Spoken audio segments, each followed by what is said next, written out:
Spider-Man No Way Home review.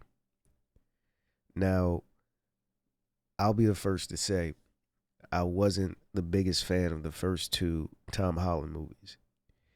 And when I first heard what they were doing with Spider-Man No Way Home, I said there's no way they can do what they're trying to do and the movie be good and it actually means something. And I'm happy to say that I was completely wrong.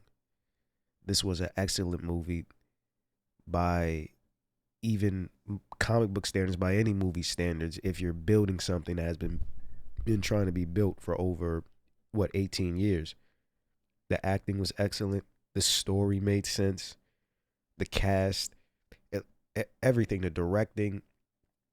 The thing is, in the first two Spider-Man movies, I didn't mind that it was, Avengers, Tony Stark and Nick Fury was in there. I didn't mind that. It felt too kiddish. It felt like there was really no stakes involved. And I know you're like, well, this is a comic book movie, but it maybe it was the high school theme. It wasn't just, it just never felt adult. And then after coming back and watching this movie, it was really adult. It started off real consequences. He revealed to the world that he's Spider-Man, so he has to go back to school with, his Spider fans, people who like him, people who hate him because he just killed Mysterio. They automatically put him in a real situation. Him trying to go to college, go to MIT with his friends, real situation. It put some stakes on him. And I thought how they did everything leading up to the reveal of Dr. Octopus was, amazing. And, the thing with Doctor Strange and the multiverse spell, a little bit convoluted, but that's how they were trying to do it. And I thought they did that well too.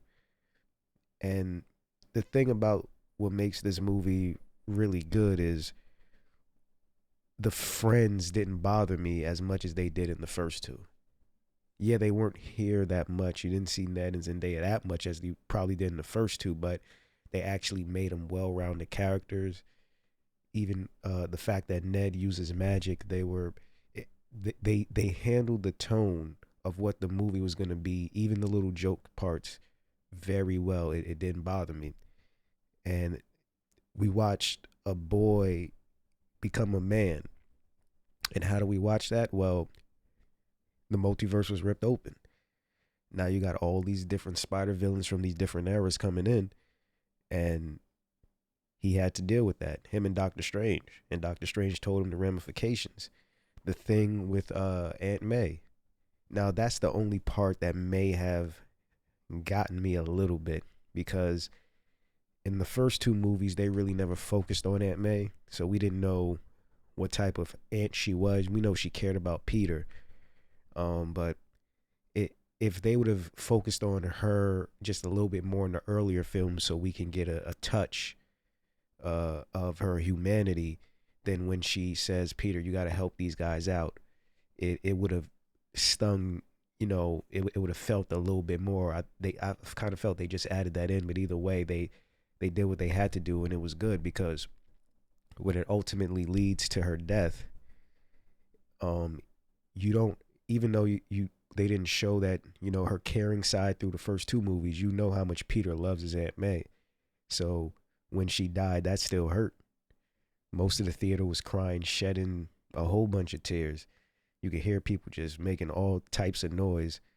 And it was great in the sense of, okay, man, this just got really real. The stuff that people been wanting for years took the kiddiness out the way, and now to me it's more mature, it's more adult. And even with all the other villains, I thought everybody was great. I had no problem with any villain, because I knew most of them probably wasn't going to get as much time. Even Jamie Foxx's character Electro wasn't going to get as much time, but they did the best with the character and what he became. And I just thought they handled everything great and excellent. And now we go to the three Spider-Man. Now, I'm a big Tobey Maguire fan. Not so much a big Andrew Garfield fan. But I thought the way they were introduced was brilliant. How everything came to pass of Find Peter, brilliant.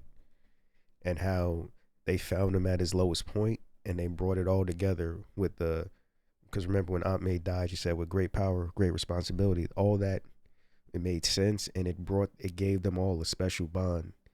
And they kind of stole that from what was it, Into the Spider Verse, but it's okay. They're allowed to do that.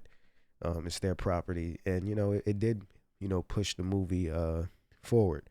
Because I remember in Into the Spider Verse when his uncle Aaron died, they all talked about all their troubles, and they brought the same thing into this movie. So it made sense. That's the way you introduce. You don't introduce on a high note. You introduce when he's at his lowest, and then you try to build from there. And I think because it happened that way, and they didn't come in earlier, they came in a sense, they put him in at the right time. It just made everything else they did cherry on top. The fighting, the scene of them creating things in the lab, it felt old school Spider-Man. It felt fun, and you just got to relax and watch 20 years of Spider-Man on screen, and just do what they do. When it comes to the ending fight scene and the final battle, I thought it was great.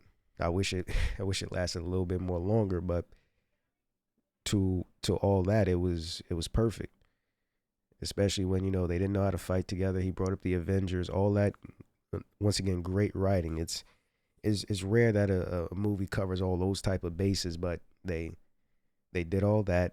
They defeated Green Goblin, who was William Dafoe played.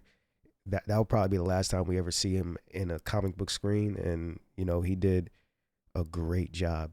You kind of wish you had him for the whole movie, just him, even a new Osborn or something, because he was just fantastic. It's like he never left, and that's the trueness to a great actor.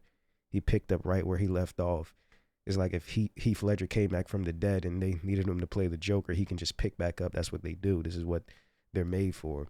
And he did it, and he did it well. Even the fighting scenes, because he wanted to do everything himself. It was beautiful to watch. And all the lessons that this young Peter has learned, once again, moving him forward. I thought the first two held him back. He wasn't moving forward. This movie moved Peter Parker forward and moved Spider-Man forward probably 5 to 6 years, light years of where we want to see him as a character. We love his friends. We love Aunt May, but now he's on his own. And that's to me, the best part of the movie was the ending. Forget, let people forget Peter Parker even exists. And and it takes us to a new level. Now nobody knows who he is. Now he has to do everything on his own. And the good part is that in Spider-Man 4, they'll fix the problems with the what happens to all his pictures, the social security number. They'll deal with that in Spider-Man 4. So that's the good thing about it. But as far as him starting on his own and him having to build his identity, build who he is as a man, and to see where he goes, I think this is probably the best ending to a trilogy to begin another one I've ever seen. I don't think not too many franchises with a single character, not like an Avengers type thing where they make multiple, just a single character, a single trilogy to begin another one. This is the best combination crossover I've ever seen to make it fresh and new and make you excited. I can't wait for Spider-Man 4. After Spider-Man 2, I'm like, I could do without.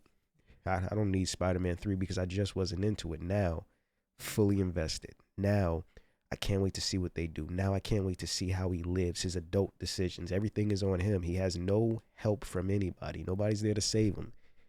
He's got him. He got nobody that knows who he is. Nobody's gonna hold his back. They'll hold Spider-Man back, but now Peter Parker's back. So I think it's gonna be fantastic. That is my Spider-Man No Way Home review. I'll give it 8 out of 10, 9 out of 10, A plus, A, whatever. I give it the highest remarks because they did a story. They didn't cheat the audience. They did it well. And it makes you excited for what's to come. This is probably one of the best Marvel movies they've ever made. Maybe even top 3, top 5. And you got to give them credit. You got to give Sony credit. They all collabed on something beautiful that is very, very rewatchable. I'm gonna rewatch this movie when it comes out 5, 6, 7, 8, 9, 10 times. That's probably in the first year, and I'm pretty sure everybody else is gonna do the same thing. So that's my review. See you next time. Don't forget to like and subscribe and make a comment to the channel.